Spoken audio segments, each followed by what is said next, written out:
Buenas tardes, bienvenidos a este primer encuentro de las jornadas de investigación de la Universidad Nacional de Cuyo.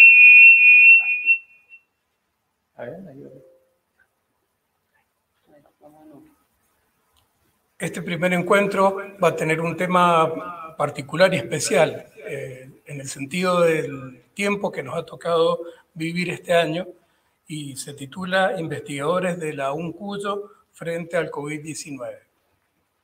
Todo el sistema universitario nacional ha respondido de una manera extraordinaria frente a esta situación de pandemia. Lo ha hecho en todas las funciones universitarias. Lo ha hecho en la docencia, no dejando de dar clase, de formar a sus estudiantes para lograr el objetivo primordial. Lo ha hecho participando en voluntariado, formando parte de las tareas de extensión también esenciales de la universidad.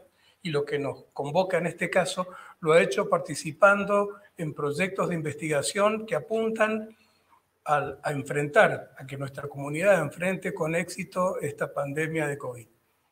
Los proyectos que vamos a escuchar en esta sesión pertenecen a un grupo de proyectos generados, aunque no únicamente, en la Facultad de Ciencias Médicas de la Universidad Nacional de Cuyo. Todos los investigadores que van a hablar son profesores de la Facultad de Ciencias Médicas y son investigadores de institutos biomédicos de CONICET. Paulatinamente vamos a presentar a cada uno de ellos, pero lo más destacable es que son proyectos que tienen relevancia nacional, que han tenido financiamiento y reconocimiento nacional y fundamentalmente que han establecido vínculos de cooperación con instituciones e investigadores de otras partes del país o de la misma región para poder seguir adelante y ofrecer a la sociedad sus resultados que seguramente ya están siendo y serán muy beneficiosos.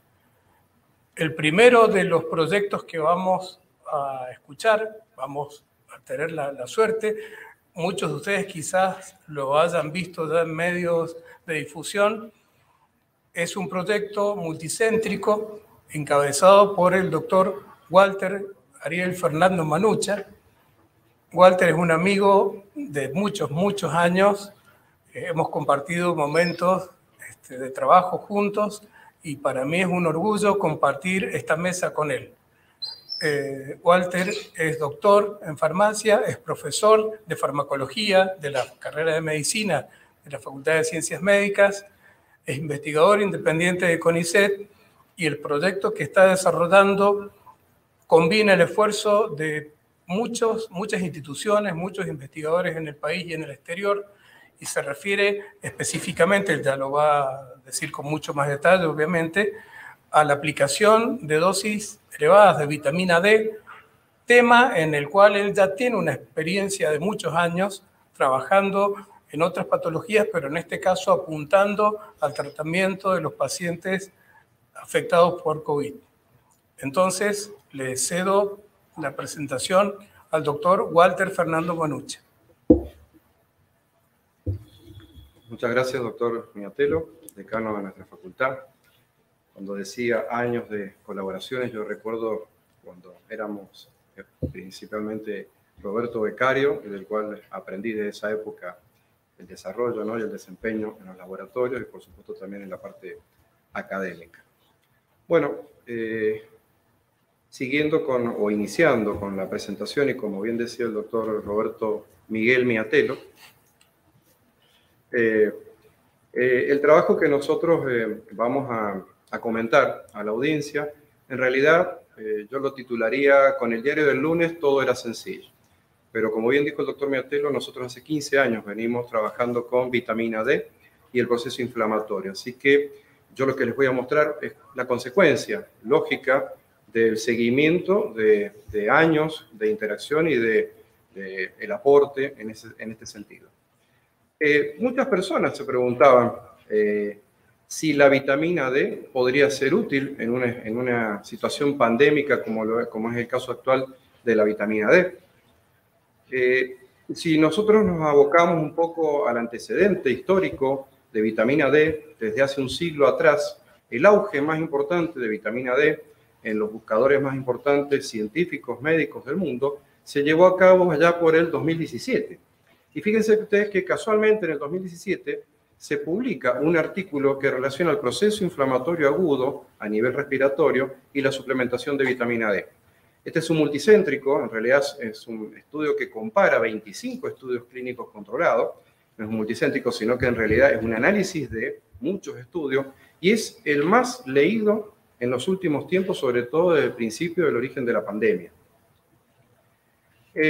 Al principio del 2020, claramente se hicieron algunos estudios que evidenciaban indirectamente que los micronutrientes eran elementales, eran fundamentales en el proceso inflamatorio y estaba directamente relacionado esto con el impacto que tenía el paciente positivo para SARS-CoV-2. Y esto claramente lo discutió el grupo del doctor Alipio, es decir, una evidencia indirecta entre los niveles, el título plasmático de vitamina D y el grado del compromiso que tenían desde el punto de vista clínico en cuanto al padecimiento de esta patología.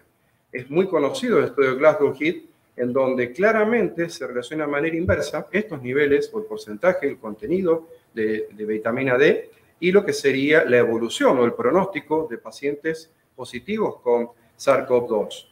Entonces, teniendo en cuenta lo que se sabe hoy en día, porque al principio se hablaba de la injuria inflamatoria a nivel pulmonar, pero hoy en día se sabe que células, tejidos y el órgano completo, lo que sería el ser humano completamente en todos los niveles, sufre un impacto y hoy en día se está hablando inclusive de las consecuencias post-pandemia.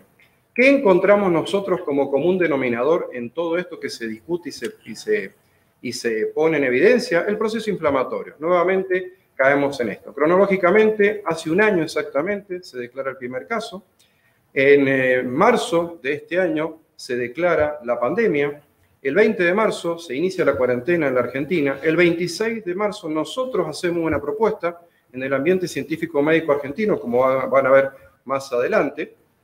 El 1 de mayo, día feriado de trabajo, recibimos la buena noticia del financiamiento de la Agencia de Promoción Científica y Tecnológica y el primer paciente reclutado es el 14 de agosto del corriente año. Perdón. Hacía referencia que nosotros nos anticipábamos a esta noticia mundial de más de 40 ensayos clínicos que se están corriendo. Nosotros proponíamos ya altas dosis de vitamina D, inclusive nos arriesgábamos a hablar de 5.000 y 10.000 unidades internacionales en determinados pacientes y en características puntuales. Esto simplemente a modo de discusión. Como les comentaba, no solamente habíamos propuesto un trabajo que tenía que ver con pacientes positivos con COVID, sino también población para hacer prevención, geriátricos del PAME para hacer prevención y personal de salud para hacer prevención. Esto, al final, si alcanza el tiempo, voy a comentar porque hemos avanzado respecto de eso. Nuestro estudio es el único estudio argentino inscrito en el Clinical Trials, de los 42 estudios que están corriéndose, ¿sí? Y que tienen que ver distintas dosis, distintos regímenes posológicos, unidosis, múltiples dosis, pero que todos evalúan vitamina D en pacientes con esta patología.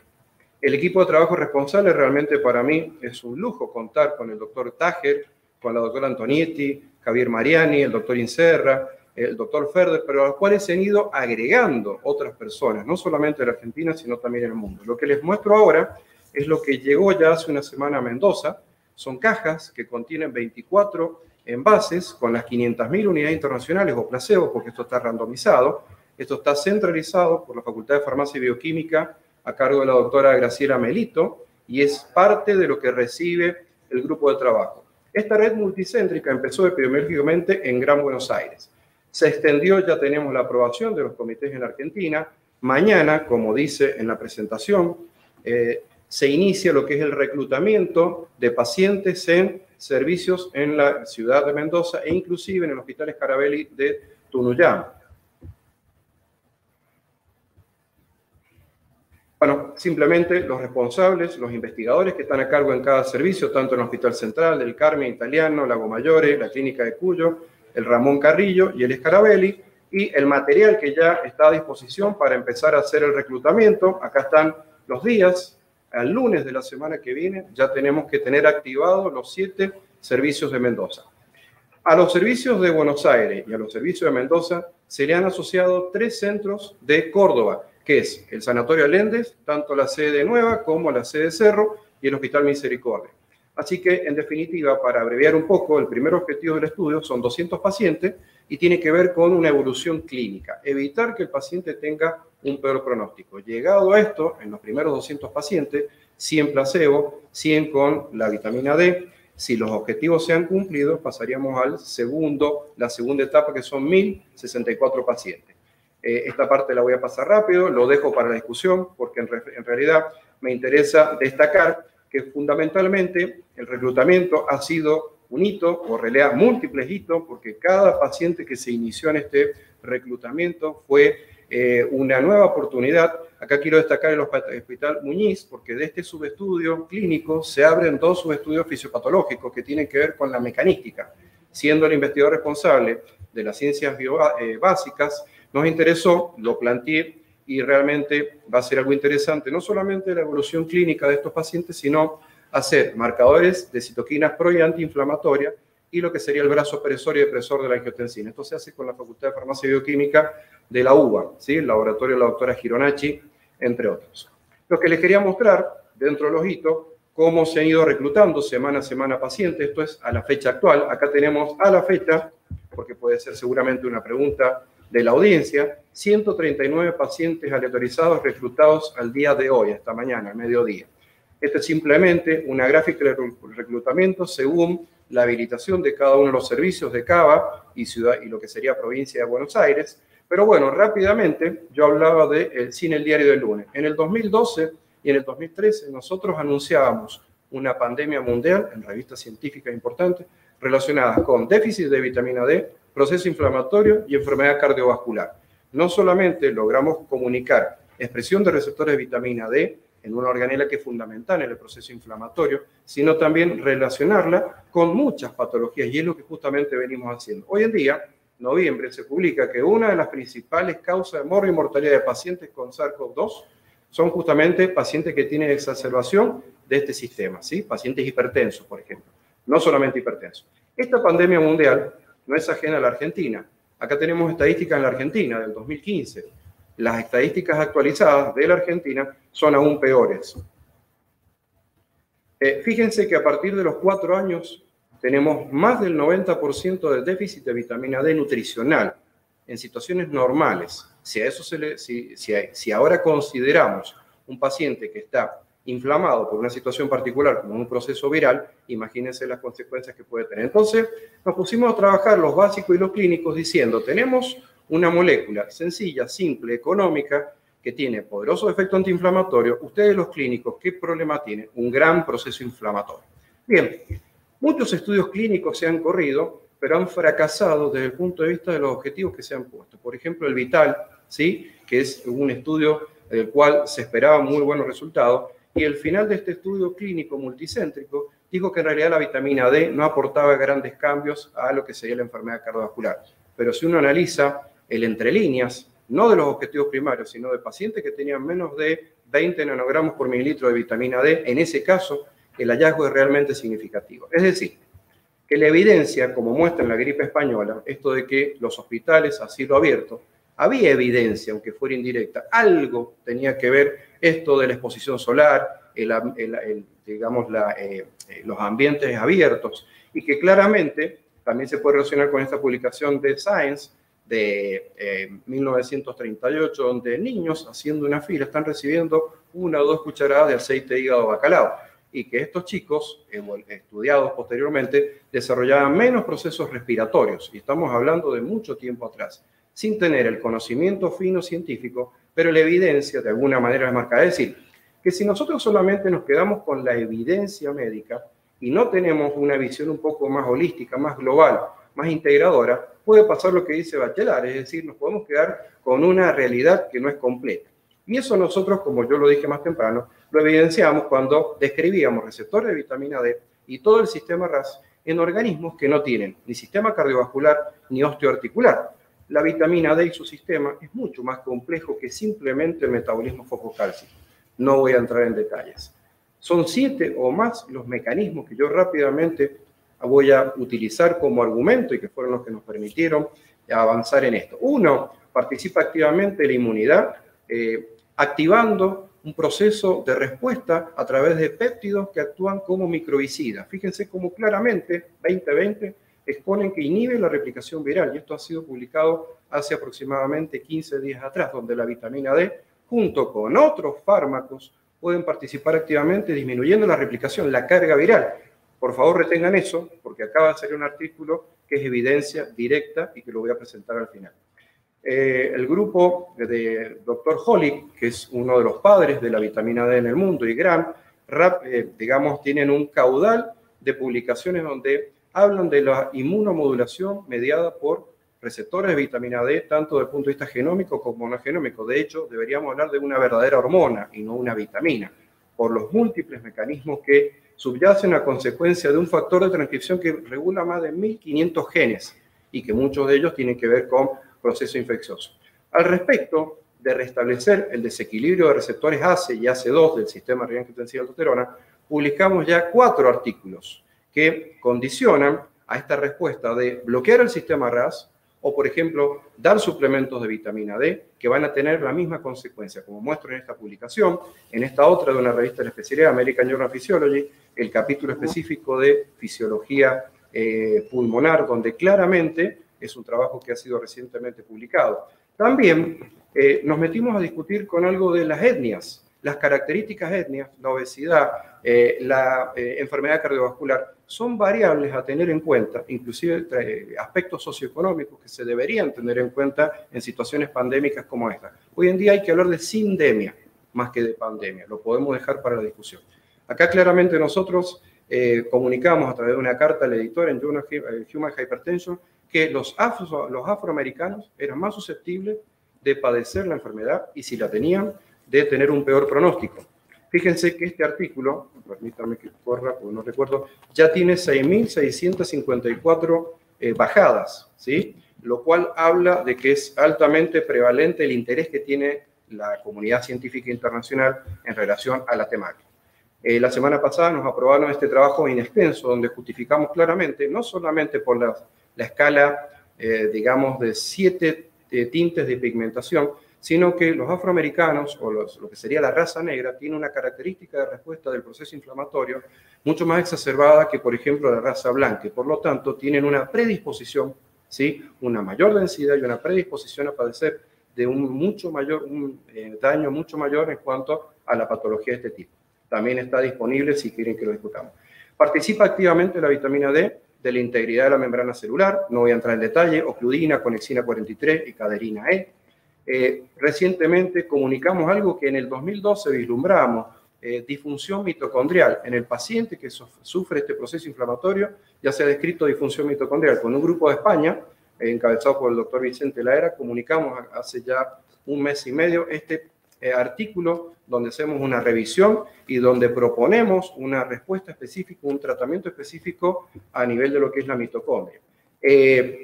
En relación al tratamiento de pacientes con COVID y la interacción del sinergismo de potenciación, se está hablando recientemente de melatonina. La Universidad Nacional de Cuyo tiene en estudio la posibilidad de entregar el título honoris causa a un investigador con el cual he tenido la posibilidad de trabajar activamente, y junto con él fuimos los primeros en publicar en la revista Life Science esta posibilidad de sinergismo de potenciación que lo estoy mostrando acá. Esta es simplemente la publicación. Ya hay 2 publicaciones más, pero son posteriores a esa.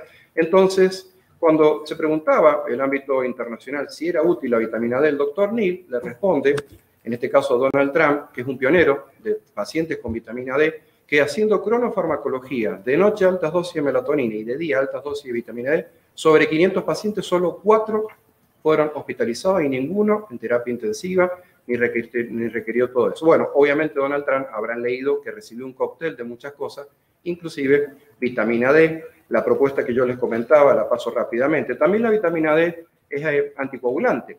No voy a entrar en demasiado detalle, lo dejamos para la discusión. Y también la vitamina D hay que considerarlo en la cronodisrupción del paciente que es sometido al aislamiento social, y esto lo tenemos en revisión en un artículo en una revista de psiquiatría, que también tiene un efecto a nivel de proceso neuroinflamatorio. Trabajando activamente con un grupo de Croacia, desarrollamos 2 estudios que los paso rápidamente, que se encuentran uno en prensa y el otro en discusión, donde relacionamos la latitud, longitud en 48 países del mundo. Este trabajo ya fue aprobado y aceptado por Health Security, que es una revista de impacto internacional. Bien, evidencias indirectas había mucho. Directas, hay un grupo español que con 64 pacientes, un estudio que no era doble ciego, propuso lo de la vitamina D. Bien, ¿existe alguna evidencia real? O sea, para que les respondamos, sí. ¿Sí? John Biden le responde a Donald Trump, sí, existe evidencia. El 14 de noviembre, en pocas palabras, como dice el estudio, altas dosis de vitamina D en pacientes positivos, un estudio randomizado contra placebo, habla de resultados positivos. Son pocos pacientes, 40, no es como nuestro estudio. Es decir, la vitamina D tiene múltiples papeles. Este es un trabajo publicado el 21 de noviembre. Muchos son los mecanismos y las justificaciones por los cuales deberíamos contemplarlo desde el punto de vista sanitario a la vitamina D en una situación pandémica. Bueno. Estos son los valores normales. Esto es simplemente algo que yo dejo para la discusión porque todos hablamos de los valores que tienen que tener los pacientes, pero eso es para los endocrinólogos cuando estamos hablando del metabolismo fosfocálcico. ¿Y qué pasa con el diabético, el hipertenso, el añoso, el étnico, el que tiene demencia senil, aquel que tiene SARS-CoV-2? ¿Cuál será el título, los niveles de vitamina D a los que hay que someter o llevar a ese paciente para eso? Las consecuencias de este estudio son en Mendoza. Ya estamos a punto de iniciar otro trabajo que tiene que ver con un estudio poblacional. Esto es en la Municipalidad de La Cera, a través de Orozco, que es médico, con Andrea Vila, que es infectóloga. También estamos trabajando con un grupo y con el doctor Estambulián de Buenos Aires, y un grupo de odontólogos de acá de Mendoza, en un hallazgo que es inédito, también lo podemos discutir, y también hemos tenido la suerte de participar, por lo menos en mi persona, de modificar el formulario terapéutico, no sé, es decir, la ficha técnica que utiliza la ANMAT para vitamina D. Eso también es una cosa importante a tener en cuenta. Disculpen si me pasé. Muchas gracias, Walter. Excelente la presentación. Es importante para todas las personas que están participando de este encuentro la posibilidad de formular preguntas a los expositores. En la misma plataforma tienen un enlace para poder hacer estas preguntas que luego, una vez que se hayan producido las 3 exposiciones, se las vamos a formular para que los expositores puedan ampliar las dudas, resolver las dudas y ampliar la exposición que vienen haciendo. A continuación, vamos a tener el placer de escuchar a la profesora María Isabel Colombo. Marisa también es una amiga de muchos años.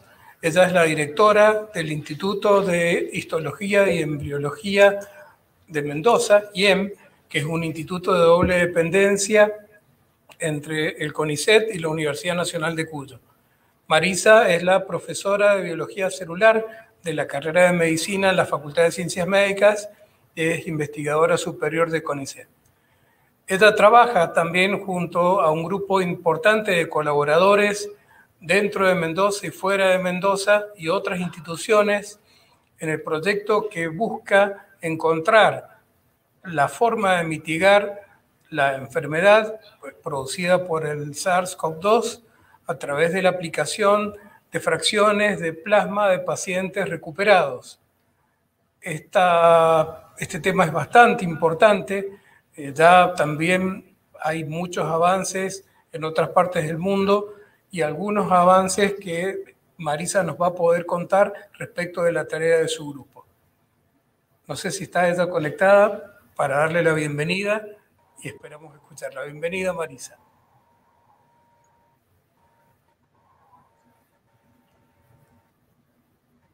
Roberto, no sé si me escuchan bien, si ven la presentación.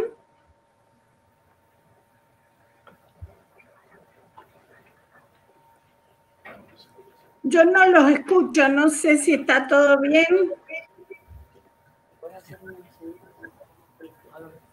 Escucha bien.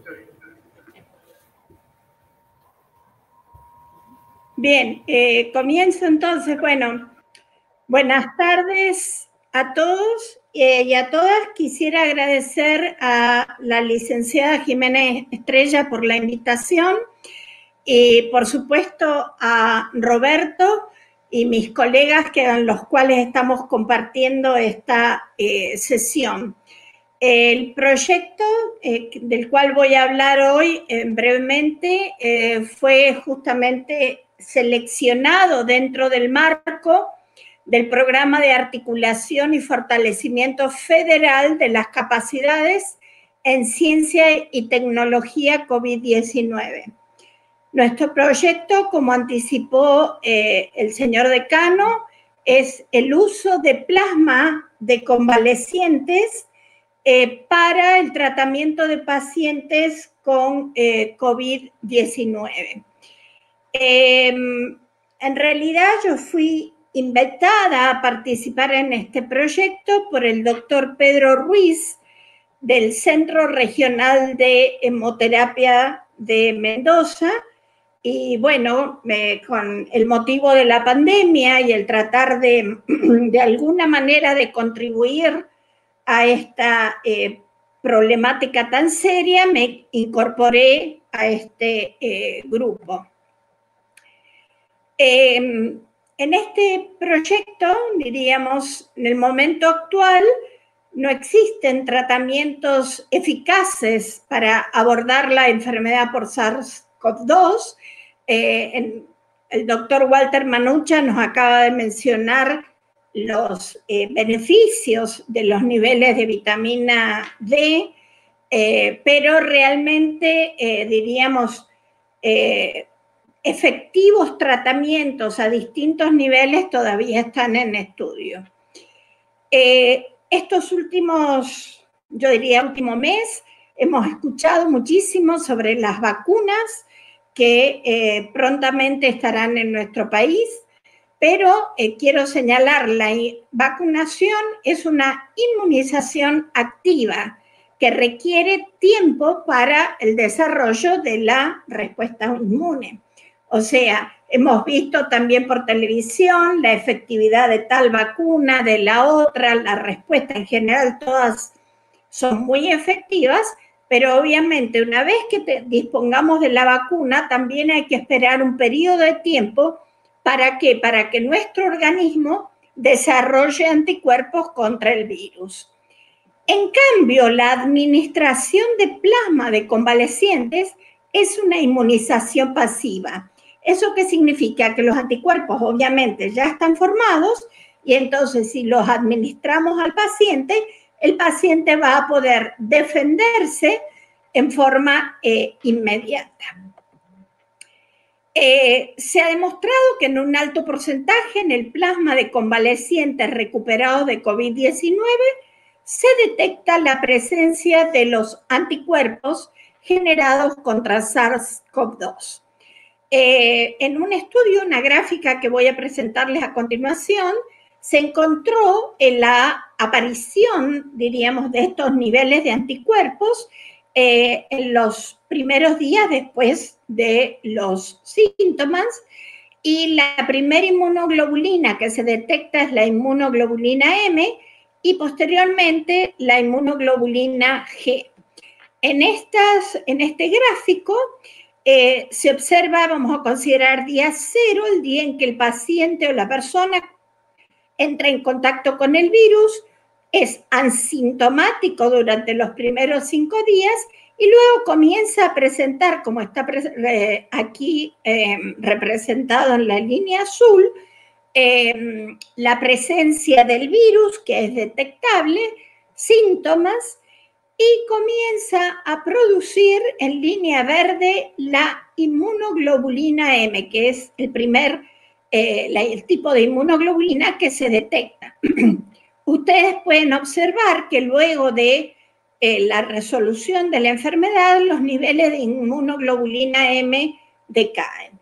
Pero esto es en este estudio y tenemos evidencia, de hecho, con varios de los pacientes y plasmas que estamos analizando, que los niveles de inmunoglobulina M se mantienen en muchos de los pacientes. En muchos bajan y en otros se mantienen.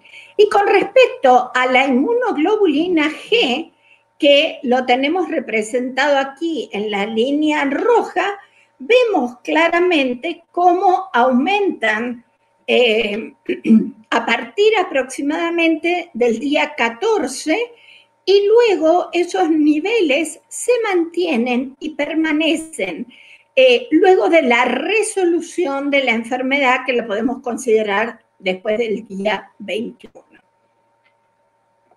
Muy bien, entonces, ¿qué antecedentes hay de uso de plasma de pacientes para el tratamiento de enfermedades virales, por ejemplo? Ya en Argentina, en el año 58, el doctor Julio Mainstegui realiza ensayos clínicos en donde prueba el plasma de convalecientes contra la fiebre hemorrágica argentina y logra reducir la mortalidad del 30 al 3%. Y esta fue la terapia que se utilizó, fíjense, desde el año 58 al 69, que recién apareció la vacuna, o sea que pasaron más de 10 años. Por este motivo, ya en el 17 de abril, cuando se había declarado la pandemia, el Ministerio de Salud de la Nación aprueba un plan estratégico para regular el uso de plasma en pacientes de COVID-19. Muy bien, en nuestro proyecto, que lo presentamos en el mes de abril a mayo, el objetivo general era justamente articular las capacidades de ciencia y tecnología locales de institutos de investigación con los centros de hemoterapia de la región Cuya a través del uso del plasma de convalecientes.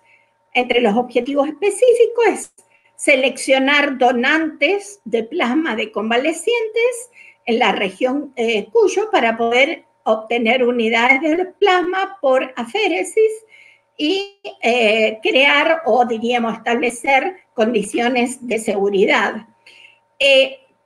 Otro de los objetivos es el determinar el título de anticuerpos contra el virus, contra SARS-CoV-2, empleando ensayos de ELISA y de anticuerpos neutralizantes contra este virus, que ya los voy a detallar hacia el final. Por supuesto, tratar de participar en ensayos clínicos aleatorizados y controlados. Muy bien, todo este trabajo obviamente se lleva a cabo con un gran equipo de colaboradores, no solo el doctor Pedro Ruiz del Centro de Hemoterapia, sino también el doctor Luis Cabeza del Hospital Central, que es médico hemoterapeuta, Mariano Vera del Centro Regional de Hemoterapia Bioquímico.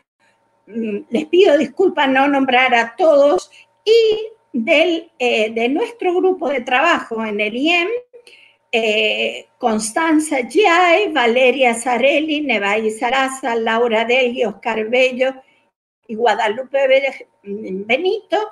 La mayoría de ellos son docentes de la Universidad Nacional de Cuyo, investigadores o becarios del CONICET. O sea, es un gran equipo de trabajo. Muy bien, ya se propuso, diríamos, un protocolo de acceso extendido que se llamaba en Mendoza para seleccionar los donantes de plasma convalecientes de COVID-19 en los centros que hemos mencionado, determinar el título de anticuerpos, eso colaboramos en el Instituto de Histología y Embriología de Mendoza, o sea, en el IEM.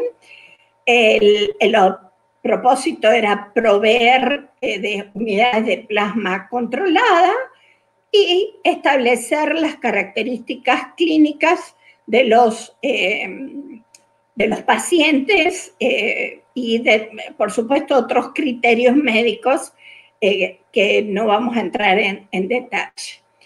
Muy bien, ya en esa época se comenzó a recolectar plasma de pacientes recuperados. Aquí tenemos justamente, este es el equipo de aféresis para la obtención de plasma, en la cual se extrae la sangre del paciente, se separan los glóbulos rojos, blancos, etcétera, plaquetas que vuelven al paciente y solamente se recupera lo que correspondería al plasma. Aquí tenemos dos miembros del equipo, justamente el doctor Luis Cabezas, Diego Bali, que también bioquímico, que están trabajando en la obtención de las muestras de plasma. Entre los objetivos específicos tenemos determinar justamente el título de anticuerpos anti-SARS-CoV-2 empleando ensayos de ELISA.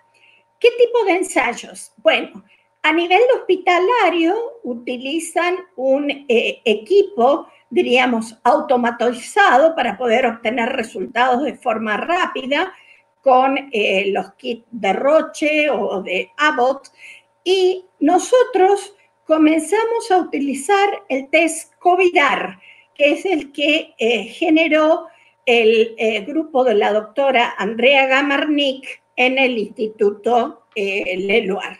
Obviamente este es un trabajo mucho más manual que requiere el uso de los, diríamos, de gran manualidad y de gente para hacer cada determinación. Muy bien, como les dije, en el mes de mayo, abril, cuando se presentó, teníamos un protocolo. El mismo ha sido revisado en base a la evolución de la pandemia a nivel local y también la evidencia científica disponible. Esto se revisó en septiembre y, sin embargo, ahora debemos decirle, hemos tenido una reunión hace un par de días con todo el equipo, que tenemos que volver a revisar el protocolo porque hay nuevas evidencias. Pero fíjense lo que está remarcado en amarillo, y esto es muy importante. Varias líneas de evidencia apoyan y sugieren que el tratamiento de COVID-19 con plasma convaleciente sería eficaz en pacientes con enfermedad temprana. Entonces, bueno, en ese momento, en septiembre, se recomendaba realizar la aplicación de plasma en pacientes que estaban en el estadio 2 de fase pulmonar antes de llegar a esa fase hiperinflamatoria que el doctor Manucha mencionó. Muy bien, entonces se había propuesto tratar a pacientes que estuvieran en situación de gravedad y en situación de moderado impacto clínico. Y se iban a incluir los pacientes que se encuentran en los primeros 10 días de inicio de los síntomas, con el propósito de evitar su progresión a estadios que requieran asistencia respiratoria mecánica. ¿Cuál es el tratamiento? Se le administra plasma de pacientes COVID-19 que ya se han recuperado, fíjense, 14 días después de la resolución de la enfermedad, del cuadro clínico, y que den por PCR sean negativos. Y se dan 2 unidades estándar de plasma, que son entre 200 y 250 mililitros cada unidad. Y este es el punto importante, título de anticuerpos COVID-19 detectable. Ahora bien, así como se mostraron resultados de otros grupos, en el caso que mostró el doctor Manucha, este trabajo del estudio que se realizó en el Hospital Italiano y otros centros hospitalarios del Gran Buenos Aires, fíjense la fecha de la aparición de una gacetilla en octubre, o sea, hace un mes. Participan 334 pacientes, se les asigna de forma aleatoria plasma o placebo, que sería solución salina, y además los pacientes reciben el tratamiento estándar con antiinflamatorios, etc. Ya sea con plasma o sin plasma. ¿Cuál fue el resultado de este estudio? Y aquí lo vemos, como les digo, el mes de octubre. Bueno, este estudio, cuyos datos aún todavía no han sido publicados, está por salir la publicación, se le llamó Plasmar, muestra que entre los pacientes hospitalizados con neumonía por COVID-19, con criterios de gravedad, el uso de plasma de convalecientes no produjo un beneficio clínico significativo, ya sea los 7, 14 o 30 días de seguimiento en comparación con el uso del placebo. Bueno, obviamente estos son datos obtenidos y preocupaban en cierto sentido. Pero les pido, por favor, miren la fecha. El día 12 de noviembre, o sea, hace una semana, salió una comunicación oficial del estudio de la Fundación Infant, dirigida por el doctor Fernando Pollack. Aquí también aplica plasma a pacientes de 65 a 74 años con enfermedad asociada. Como dijo el doctor Manucha, hay varios factores que pueden perjudicar el desarrollo de la enfermedad, la hipertensión, diabetes, EPOC, etcétera, y otro grupo de pacientes mayores de 75, pero sin enfermedad asociada. El estudio fue randomizado, doble ciego, o sea, ni los pacientes ni los médicos que aplicaban sabían a quién le ponían plasma y a quién placebo.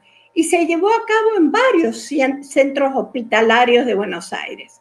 Luego se siguió la evolución de los pacientes durante 15 días. ¿Cuál es el punto importante en este estudio? Que si se aplicaba el plasma en las primeras 72 horas de aparición del primer síntoma, la efectividad fue del 70%. O sea, que si había pacientes que indicaban, bueno, hay fiebre, tenemos fiebre, dolor de garganta o pérdida del olfato, inmediatamente se les hacía un test por PCR para determinar si era el virus y se les aplicaba el plasma. Y en esos pacientes, o sea, se logró un 70% de efectividad, o sea, que no avanzaran a estadios más graves de la enfermedad. Pero un punto muy importante es que tuviese el plasma un título de anticuerpos elevados determinado con el test COVIDAR, inclusive si se llegaba a 1 en 3.000, mucho mejor. Y miren este dato que también es interesante. 1 de cada 4 donantes de plasma tienen los títulos adecuados. Muy bien. Entonces, ¿qué parámetros tenemos que tener en cuenta? Sí, la cantidad de anticuerpos específicos contra SARS-CoV-2. Pero acá hay otro punto muy importante. Inclusive en esos estudios no se ha mencionado la capacidad neutralizante. O sea, que de esos anticuerpos que están generándose en los pacientes que han sufrido de COVID-19, tengan anticuerpos que me permita bloquear el ingreso del virus a las células. Entonces, acá estamos viendo cantidad de anticuerpos específicos, pero ver la capacidad de neutralización. Entonces, para seleccionar un plasma a usar, es necesario determinar que tengan un alto título de anticuerpos, pero también una alta capacidad neutralizante. Y si ustedes ven, eso estaba puesto en nuestros objetivos específicos iniciales. Determinar anticuerpos neutralizantes de SARS-CoV-2 empleando, según disponibilidad, ensayos virológicos en condiciones de bioseguridad 3 o con pseudovirus en condiciones de bioseguridad 2. ¿Qué significa? Los ensayos virológicos es tratar de prevenir el ingreso del virus, pero trabajando con partículas virales reales, diríamos, con el SARS-CoV-2. O por eso se requiere bioseguridad tipo 3. O bien con un pseudovirus, que ahora vamos a ver cuál es el que tenemos nosotros disponible. Muy bien, esta es una imagen que nos muestra justamente de microscopía de barrido, donde vemos la superficie de las células con prolongaciones, y en naranja son las partículas virales que están invadiendo, diríamos, adhiriéndose a la superficie celular para ingresar. Y esta es la estructura del virus SARS-CoV-2, que todos hemos visto en televisión, los esquemas que muestran esta famosa corona, por eso es de la familia de los coronavirus, que tienen toda esta proteína, que es la famosa proteína S, lo vamos a ver en detalle. ¿Qué sabemos del virus y su estructura? Es un virus de ARN que pertenece a la familia de los coronavirus, justamente porque forman esa especie de corona. Es envuelto, tiene una membrana, tiene glicoproteínas, y dentro de esa envoltura se encuentra empaquetado el RNA viral. Es monocatenario, que está compactado con proteínas de la nucleocápside. En la superficie, ¿qué encontramos? La famosa proteína S, que viene de spike, en inglés espícula, que tiene una estructura en forma de aguja.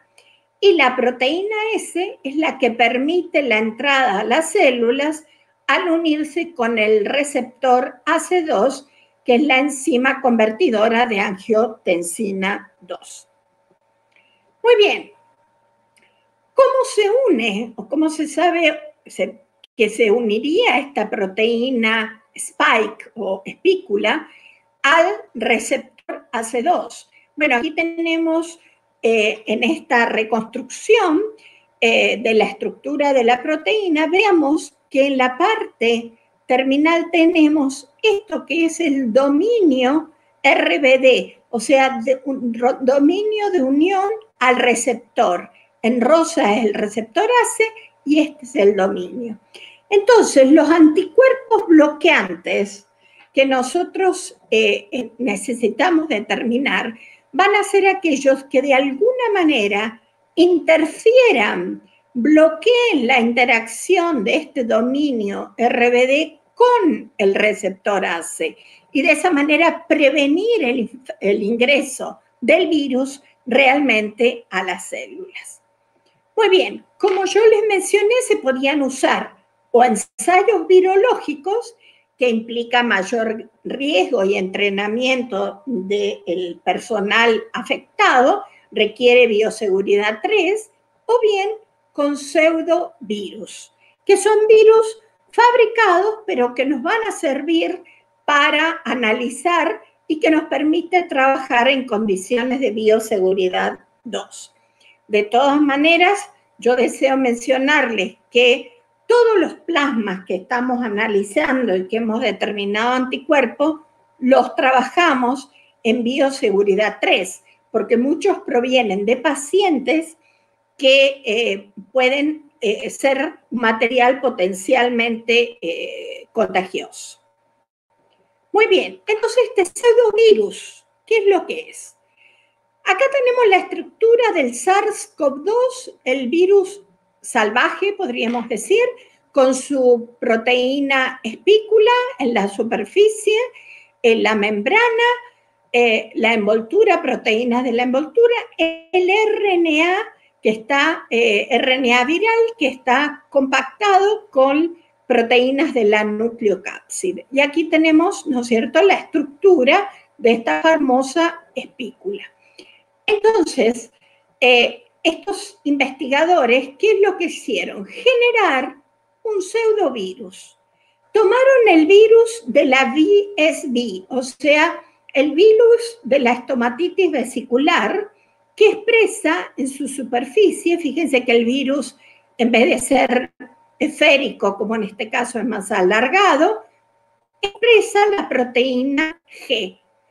Entonces, por ingeniería genética, se le sacó la proteína G y en su lugar se hizo que el virus expresase ahora la proteína es la espícula, o sea, del virus SARS. Y además se le puso en la información del RNA viral para que expresase la proteína fluorescente verde. ¿Cuál es la ventaja? Que nosotros podemos ver las células infectadas observándolas, por ejemplo, en microscopía de fluorescencia o midiendo la misma. Y determinaron que efectivamente los anticuerpos podían reconocer y neutralizar tanto a un virus salvaje o bien a este pseudovirus que expresaba en su superficie la proteína de la espícula. Y aquí tenemos una micrografía en donde vemos, esta es la proteína de la espícula, son glicoproteínas, es un trímero, y vemos claramente que ahora el virus VSV, que tiene esta formita que yo les dije, ahora expresa la coronita en la superficie. Bien, ¿en qué etapa nos encontramos en este momento? Hemos analizado un montón de muestras de plasma que nos han ido pasando del Centro de Hemoterapia, del Hospital del Carmen y del Hospital Italiano. Hemos determinado, puesto a punto la medición de los títulos de anticuerpos y en esta semana, de hecho, estamos haciendo los primeros ensayos de neutralización, o sea, de bloquear el ingreso o tratar de bloquearlo con los anticuerpos presentes en el plasma, el ingreso del virus. Déjenme decirles que hay un centro en Córdoba que utilizó este ensayo de bloqueo, pero con virus como tal, no con el pseudovirus, y encontró que en 35% de los plasmas que analizaban no generaban anticuerpos bloqueantes. Por lo tanto, este dato es fundamental para complementar lo que ocurra a nivel de el uso del plasma. Y aquí los voy a dejar para no extenderme más en mostrar algunos de los datos que ya tenemos. Agradecer al equipo plasma del Centro de Hemoterapia, como lo llamamos, y de Hospitales de Mendoza, que ya he mencionado, al equipo plasma del IEM, que mencioné los integrantes al principio de la charla, que son los que realmente han hecho las determinaciones, a la doctora Andrea Gamarnik y Diego Ojeda, del Instituto Leloir, porque nos han facilitado los kits de COVIDAR y también parte del virus recombinante, que en realidad viene de Estados Unidos. Después, si tenemos tiempo, les comento algo interesante. Al doctor Matías Otrowski y Alan Adamczyk del INVIRS, también de Buenos Aires, y localmente al doctor Carlos Espulli y la doctora Natalia Maffei del Ministerio de Salud y Desarrollo Social de la provincia. Muchas gracias a todos ustedes por la atención. Muchas gracias, Marisa. Ha sido muy instructiva tu conferencia y para avanzar en este encuentro vamos a tomar ahora la última de las conferencias. Es una conferencia muy especial porque las dos primeras que tuvimos el placer de escuchar están referidas a los intentos terapéuticos para al menos mitigar los efectos de la infección por SARS-CoV-2 en los pacientes ya infectados o para evitar que se agraven los síntomas y eventualmente la muerte. Pero hay un aspecto de la enfermedad que hace más a lo epidemiológico y que tiene mucho que ver con cómo se pueden llegar a planificar las conductas de la población.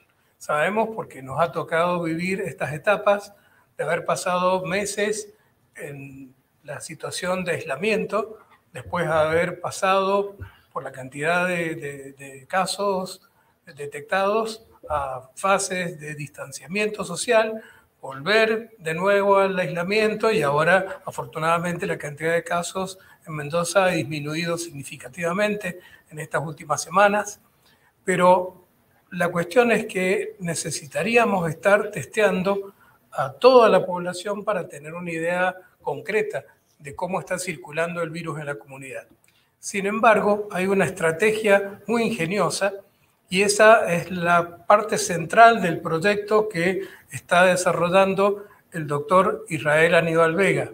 Israel es nuestro profesor de Fisiología Normal en la carrera de Medicina en la Facultad de Ciencias Médicas.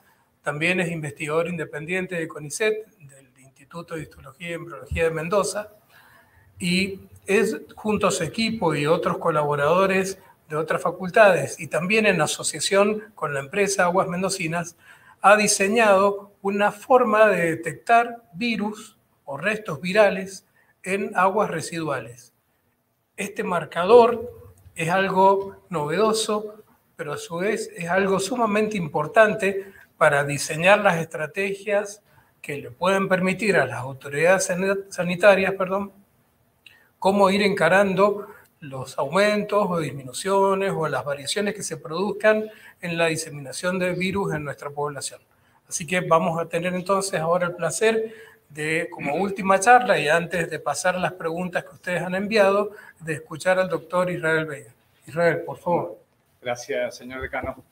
Bueno, nuestro proyecto, al igual que los proyectos de mi colega, nace como parte del programa de fortalecimiento de ciencia y técnica canalizado a través de Nación.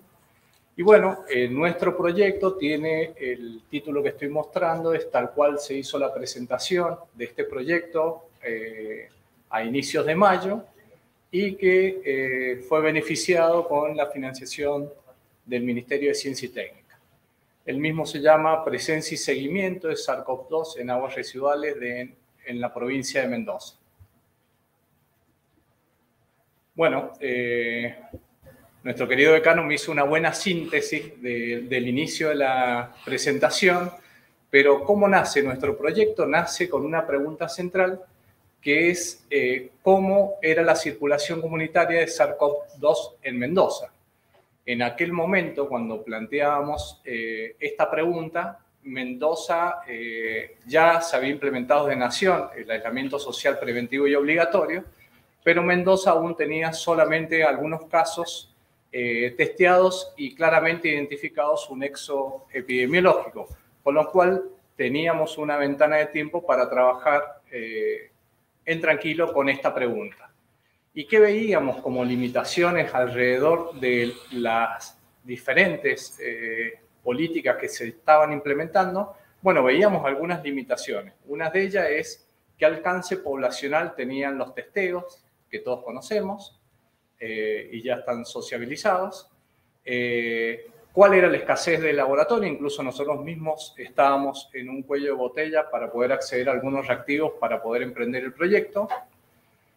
Ahí puse también personal calificado, pero en definitiva Mendoza creo que ese no fue una deficiencia, todo lo contrario, creo que hubo personal calificado para enfrentar el diagnóstico del SARS-CoV-2.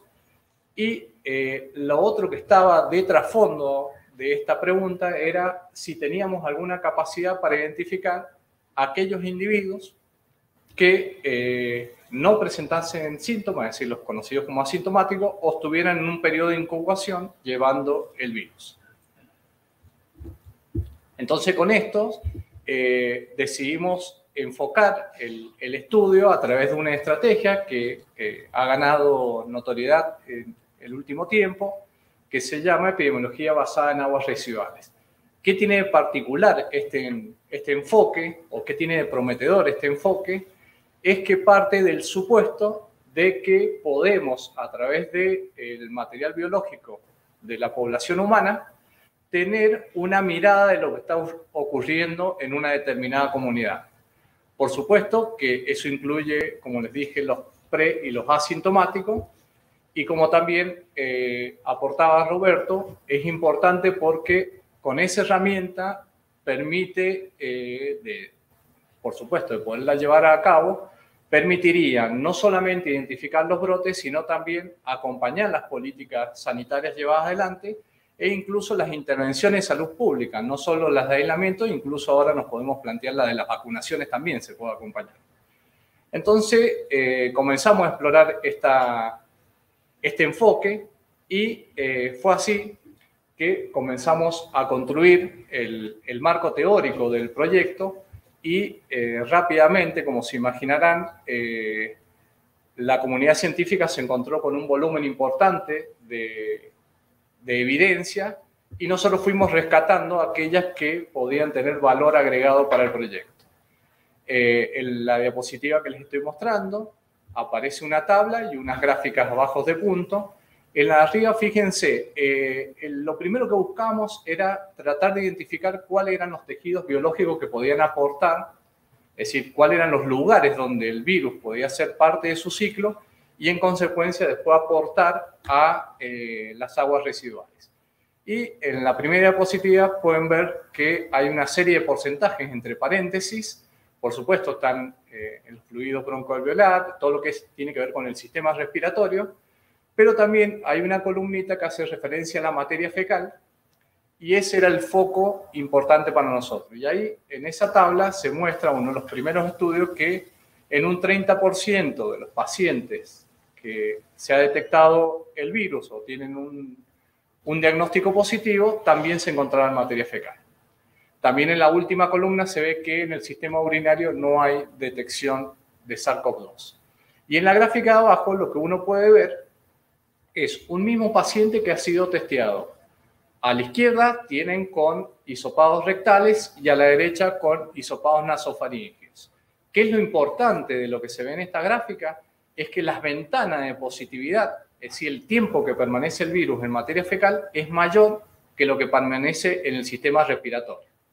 E incluso había algunos, ahí no lo he puesto, pero hay algunos pacientes que incluso dados de alta con un testeo negativo, pueden volverse a positivizarse en el sistema digestivo.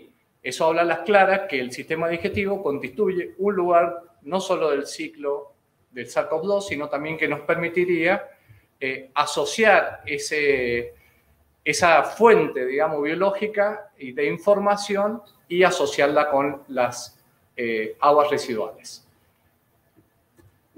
Bueno, con esto en mente, acá viene una parte crítica, digamos, del proyecto porque tuvimos que avanzar hacia una puesta en común con diferentes instituciones locales, tanto científicas, académicas, es decir, es un grupo multisectorial, donde pretendíamos darle un abordaje completo a esta mirada. ¿Por qué? Porque necesitábamos no solamente conocer lo que ocurría en el virus en el ser humano, sino que también teníamos que tener un conocimiento adecuado cómo era la eliminación de los influentes, es decir, de las aguas residuales que llegan a las plantas de tratamiento de Mendoza, y asimismo después elaborar estrategias para rescatar restos del material genético del virus y poder finalmente asociar eso que está pasando en la población con lo que está ocurriendo en las plantas de tratamiento.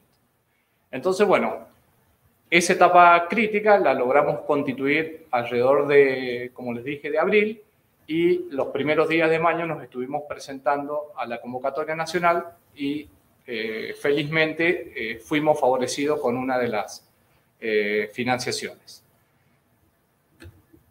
Entonces, nuestro proyecto tiene dos grandes objetivos. Solamente les voy a estar mostrando parte del avance de uno de ellos, que es la investigación sobre la presencia y los cambios temporales del ARN del SARS-CoV-2 en aguas residuales en dos plantas de tratamiento, Campo Espejo y el Paramillo. ¿Por qué esas dos plantas? Porque esas dos plantas reciben los influentes de gran parte de Mendoza, particularmente del Gran Mendoza, y que eso constituye entre un 60 y un 80% de la población mendocina. También el proyecto tiene un valor agregado, que no lo voy a presentar ahora, que es evaluar qué efecto tienen las plantas de tratamiento sobre las potenciales partículas virales que puedan llegar a las plantas de tratamiento, porque ustedes saben que nuestra provincia hace un uso adecuado de esa agua que se trata y, en definitiva, esa agua después se utiliza para agricultura, ¿sí? Entonces, tiene un foco que tiene que ver con la epidemiología y tiene un foco que tiene que ver con la parte de reutilización del agua para riego. Como les dije, solamente vamos a enfocarnos en el primer objetivo. Y bueno, acá tenemos las diferentes etapas de la herramienta epidemiológica, que fue un gran desafío porque se necesitó intercambiar opiniones de diferentes disciplinas, ¿sí? Fíjense que el primer punto era tratar de identificar o caracterizar adecuadamente la matriz, es decir, las aguas residuales sobre las cuales íbamos a investigar o tratar de identificar el virus. Después había un punto en común que comenzaba a evidenciarse a nivel internacional que tenía que ver con el tipo de muestreo que uno hacía. Es decir, si uno hace un muestreo puntual, es decir, va en un determinado momento y toma una muestra, corre un riesgo de encontrarse con un falso negativo. Entonces comenzamos a trabajar con muestreos puntuales y lo que se llama muestreos compuestos, que significa tratar de tener una muestra representativa de lo que ocurre todo el día. Y ahí AISAM tiene un rol protagónico porque logramos instalar un equipamiento, al menos en campo espejo, que nos permite dar una idea de lo que ocurre en un día en la ciudad de Mendoza. Después hubo una tarea que se llevó muy a fondo en la Facultad de Ciencias Médicas, que fue estandarizar metodologías de enriquecimiento viral. Un desafío superado fue la eliminación de inhibidores que aparecen en las reacciones, que tienen que ver con las matrices, digamos, con las que uno trabaja. Y también fuimos capaces de identificar 2 genes específicos de la nucleocápside del virus que tienen que ver con la posibilidad de identificarlo. Finalmente, hemos avanzado en la cuantificación porque es la forma de hacer el correlato directo con lo que ocurre en la población. Bien, entonces, a nivel metodológico, quiero simplemente comentarles que pusimos a punto 2 metodologías en nuestra universidad que utilizan metodologías diferentes, pero básicamente una es la precipitación utilizando cloruro de aluminio, que es una sal que le da un entorno al virus para que decante, digamos, y con una centrifugación podamos bajarlo al fondo de un tubo. Y el otro utiliza polietilenglicol, que es una molécula que tiende a deshidratar todo lo que está en el ambiente y de alguna forma facilitar también que el virus vaya a parar al fondo del tubo. Estoy simplificando las estrategias, pero ¿por qué usamos 2 estrategias? Porque también aprendimos que las estrategias tienen diferente efectividad a la hora de buscar el virus en aguas residuales. Lo que se ve a la derecha, una gráfica, es la curva de cómo se ve un positivo por la reacción en lo que se llama real time o la qPCR. La curva morada es un hisopado positivo de un paciente y nosotros lo que hicimos fue sembrar una matriz que sabíamos que era negativa con un hisopado paciente y ver qué capacidad teníamos para recuperarlo con ambas metodologías. Bueno, las curvas que ven en rojo y en verde es la forma de recuperarlo y ese fue el primer logro que tuvo este proyecto, donde dijimos, bueno, estamos en condiciones de avanzar hacia las siguientes etapas. Bueno, ¿qué otra cosa aprendimos, digamos, en esta etapa del proyecto?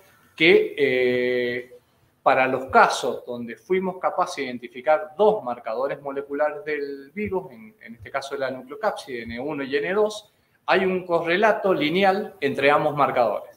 Si ustedes ven, ahí les estoy mostrando 2 gráficas, donde a la izquierda tienen PEC, que es una metodología, y a la derecha COMPAC. Entonces se mantiene con ambas metodologías una linealidad para ambos marcadores.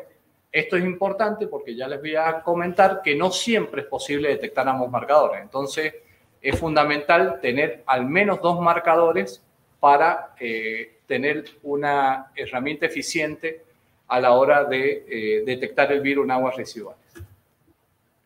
Bien, y este es un poco el primer resumen que estamos sociabilizando a la comunidad académica y también sociabilizando a nuestra querida Mendoza, de qué es lo que ocurre o qué es lo que ha ocurrido con el SARS-CoV-2 en aguas residuales en nuestra provincia.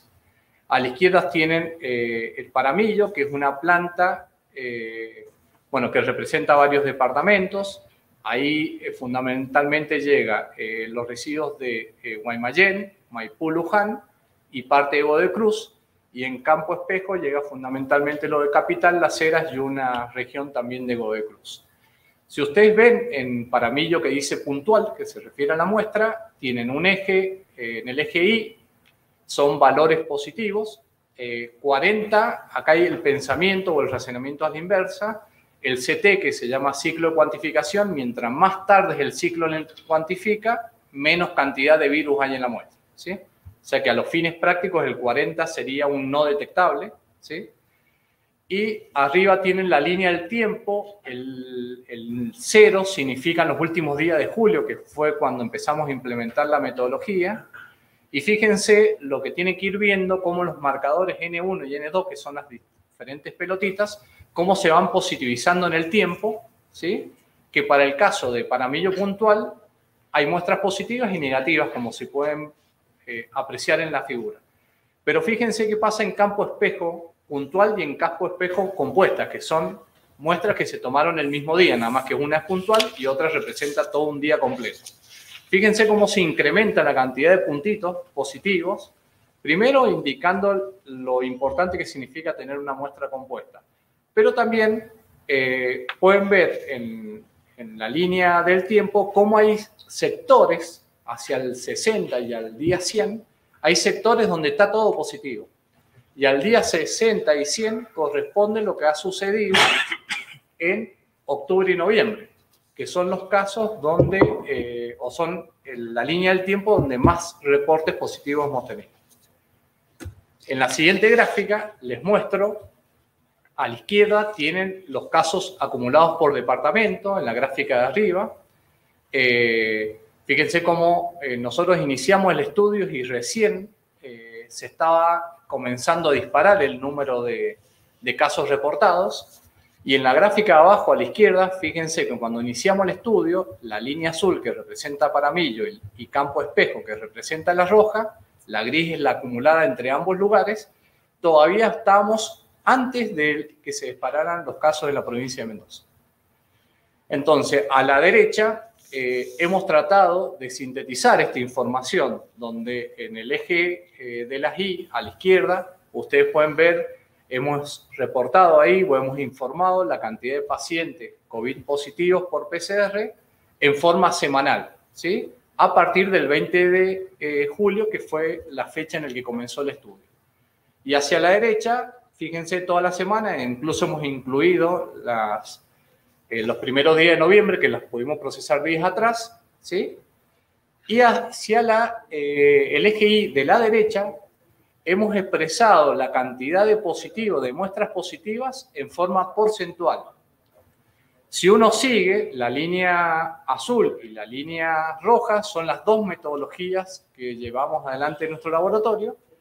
Y si prestan atención, entre el 3 de agosto y el 2 de noviembre, el 50% de las muestras de aguas residuales procesadas se mantienen positivas, ¿sí? Con un fuerte, digamos, mantenimiento de todas las muestras positivas durante fines de agosto y hasta avanzado octubre, ¿sí? Esto también está dibujado ahí, una proyección lineal. Quizás el dato más interesante o que le puede interesar a la comunidad es que el 9 de noviembre la cantidad de casos informados por la provincia eran 142 casos en promedio informados, y cuando se puso positiva la muestra a inicio del estudio el 3 de agosto teníamos 103 casos, ¿sí? Eso significa que posiblemente estemos transitando una etapa de menor circulación viral, pero bueno, esperamos con las próximas muestras poder confirmar estos resultados. Bien, concluyendo, algunas ideas, como decía un amigo, para llevarse a la casa, lo dividiría en dos puntos. Uno, que hemos logrado a nivel metodológico que Mendoza tenga una herramienta para el seguimiento de SARS-CoV-2 en aguas residuales.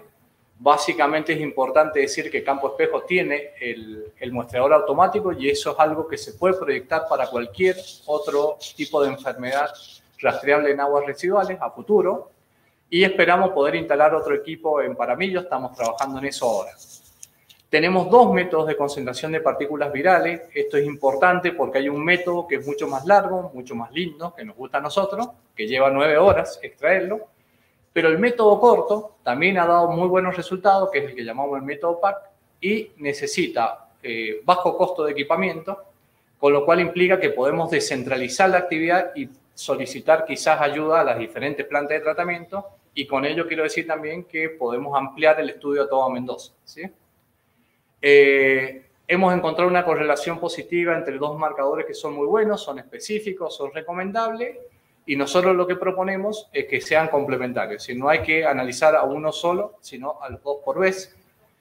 Y finalmente, que es el último dato que vamos a extrapolar en breve con lo que ha sucedido en la comunidad, es que la sensibilidad que hemos alcanzado en la detección es de 12 copias de cada gen por reacción, lo cual implica un nivel significativamente bajo y muy positivo para proyectarnos con la metodología. A nivel epidemiológico, también el dato que hemos estimado, tomando en cuenta la población de cada uno de los departamentos, no tenemos el último censo, pero sí que hemos sido capaces de detectar 7 personas positivas por cada 10.000 habitantes, entre 7 y 17, eso implica una muy buena sensibilidad. Bueno, que el 50% de las muestras positivas se ha mantenido entre el 10 de agosto y el 2 de noviembre, lo cual eso da una ilusión de que pueda estar circulando quizás en menor cantidad. Esperamos las siguientes muestras y pretendemos que esto que ha sido el estudio que refleja lo que ha pasado en Gran Mendoza se pueda extender al resto de los departamentos de la provincia. Bueno, muchas gracias. Muchas gracias, Israel. Gracias además de la conferencia por el esfuerzo enorme que están haciendo en favor de la sociedad mendocina con el desarrollo de este proyecto que va a significar realmente un esfuerzo que hay que mantener en el tiempo. Vamos a dar lugar entonces a algunas de las preguntas que el auditorio nos ha dirigido a través de la plataforma. Voy a comenzar con un par de preguntas que están vinculadas, dirigidas al doctor Manucha, vinculadas con vitamina D. Una de ellas pregunta si el reclutamiento de pacientes para testear el uso de la vitamina D en Mendoza ya se comenzó a hacer o se empezará a hacer pronto. Si bien es parte de lo que expuso él, una periodista lo ha preguntado, por eso reitero la pregunta para el doctor. Gracias, doctor Minatelo. En relación a la pregunta, como lo mencioné en la presentación, cuando salga de acá me tengo que ir a una reunión Zoom con el grupo, porque mañana se iniciaría lo que es la fase en Mendoza de primero capacitación e inicio de reclutamiento. 3 servicios se van a reclutar en principio el jueves, 3 servicios el viernes y el servicio restante el día lunes. Así que a más tardar el lunes de la semana que viene ya dispondríamos de los 7 servicios en Argentina que se suman a los 13 de Buenos Aires y a posteriori también empezamos a habilitar servicios en la ciudad, en la provincia de Córdoba.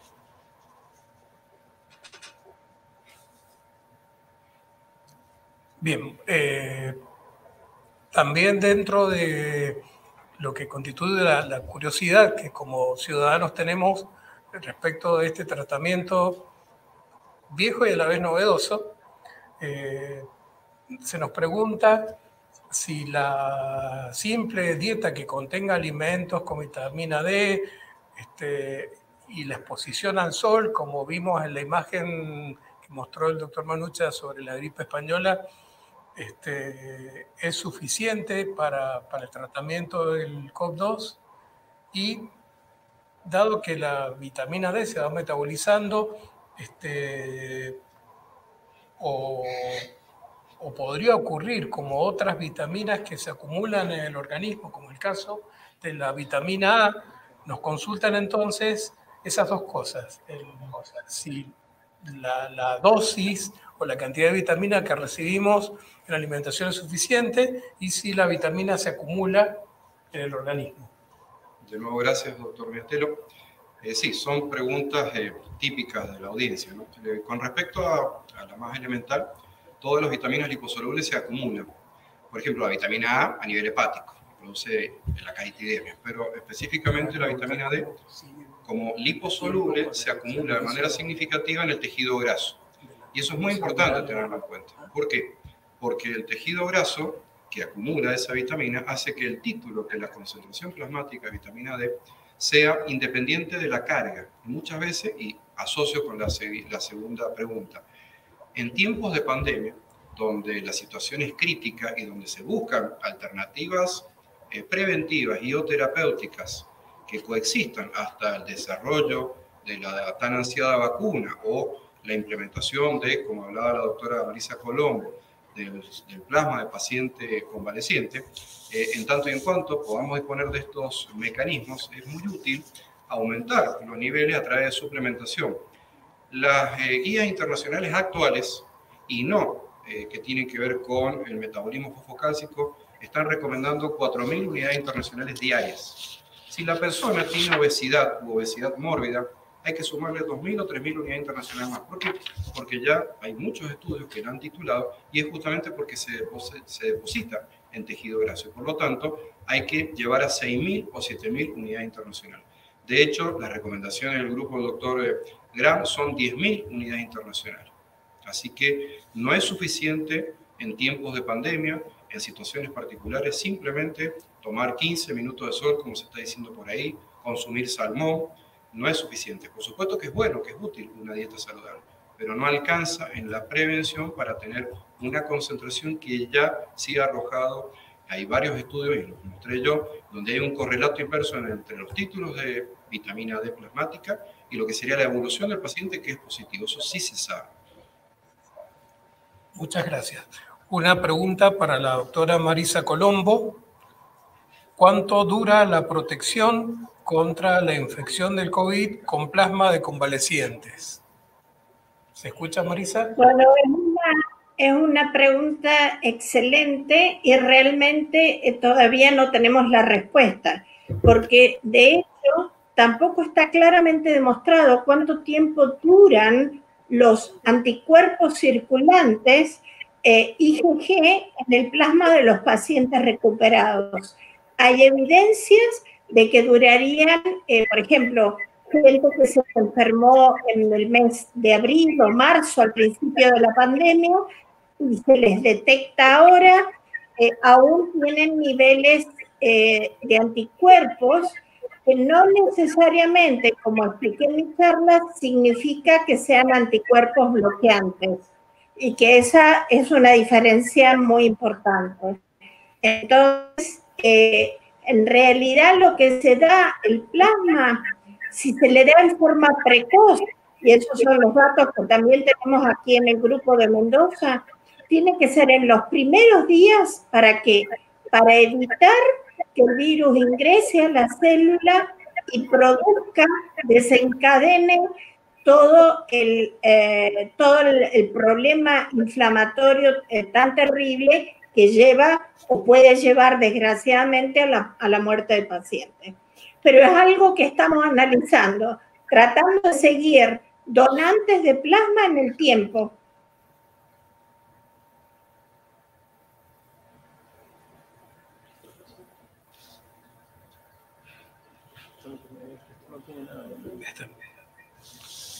Bien, nos consultan también para el doctor Vega, dada la naturaleza de los ensayos que se van haciendo temporalmente, cronológicamente, sobre las aguas residuales, cuáles son sus planes, la proyección a lo largo del tiempo futuro, sobre todo pensando en alternativas como las que está viviendo el norte del planeta con esto de la segunda ola.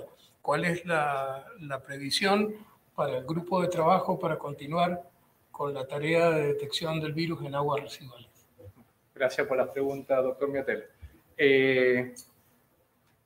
La proyección, nosotros estamos siguiendo la ventaja que tenemos, que podemos ir semanalmente informando lo que sucede en la provincia. Eso creo que es sumamente valioso. Y no comenté, pero sí importante que sepan que conformamos parte de una red federal con lo cual esto también hace que los límites geográficos sean un poco más extensos que en nuestra provincia. Entonces estamos elaborando estrategias de cómo seguir la presencia de SARS-CoV-2 frente a una segunda ola. La idea sería que si Mendoza de a poco va saliendo de esta circulación, distanciar un poco los muestreos, quizás a 2 semanas hasta que desaparezca la presencia del virus, y luego establecer, tener fija la herramienta para hacer un seguimiento frente a una posible segunda ola de SARS-CoV-2, eso por un lado, y en segundo lugar estamos abriendo la discusión, invitando también a participar al Ministerio y al Gobierno provincial para utilizar herramientas, por ejemplo, en lugares como aeropuertos, en pasos fronterizos, o en lugares donde haya un cierto número importante de personas, como podría ser también nuestra universidad. Se podría hacer un testeo e ir haciendo un seguimiento de cómo se va movilizando el virus en comunidades más pequeñas. Bueno, y una última pregunta para finalizar este primer encuentro. Está referida a un tema que no ha sido expuesto en ninguna de las conferencias, pero creemos que es interesante. La pregunta literalmente dice: ¿cómo se percibe desde la comunidad científica los avances con las distintas vacunas desarrolladas para COVID-19? Estamos en este momento con una alta ansiedad esperando que lleguen las vacunas y bueno, ya tenemos noticias de que el Estado argentino ha firmado convenios con la vacuna de Oxford AstraZeneca, está esperando la confirmación y la aprobación de la fase 3 de la vacuna Sputnik de Rusia. Y para la comunidad mendocina deben saber que el Ministerio de Salud de la Nación está organizando toda la logística de distribución de las vacunas que sean habilitadas y que vaya comprando el Estado a través de los ministerios de salud provinciales. Y estos, a su vez, hacen la logística de distribución, comenzando por el personal asistencial, luego por las personas mayores de 60 años y luego por las personas que presentan factores de riesgo. En este sistema, las universidades nacionales, particularmente las de gestión pública, como la Universidad Nacional de Cuyo, está participando activamente. En el caso concreto nuestro, estamos habilitando el vacunatorio en la Facultad de Ciencias Médicas y también en el Hospital Universitario, y también daremos este servicio coordinados con el Ministerio de Salud Provincial. Así que tenemos expectativas buenas e importantes. Ya sabemos a través de las noticias que el Ministerio de Salud de Nación piensa que en enero va a estar disponible el inicio de la vacunación. Los decanos de las facultades de medicina del país tenemos reuniones prácticamente semanales con el Ministerio de Salud Nacional. Mañana, de hecho, tenemos una a las 14 horas para ir diseñando la participación de las universidades en la vacunación, y la comunidad científica está bastante esperanzada porque si bien han sido ensayos o desarrollos muy rápidos, mucho más rápido que lo que históricamente se empleó en desarrollar cualquier vacuna, y todavía tenemos que seguir observando, como en cualquier fármaco que se aplique, muchos años por delante para ver la presencia de algunos efectos en la población objeto de vacunación. Estamos esperanzados en que pueda devolvernos a una vida más o menos normal como la que teníamos habitualmente antes de que comenzara esta pandemia. Ya estamos en tiempo. Queremos agradecerles por haber estado junto a nosotros en este encuentro, agradecer a las secretarías internacionales de investigación y posgrado y a la extensión y vinculación por habernos permitido participar en este primer encuentro, y bueno, agradecerle a todos ustedes que nos han acompañado. Que tengan una buena tarde y cuídense. Necesitamos estar bien para el beneficio de toda nuestra población. Gracias. Bien.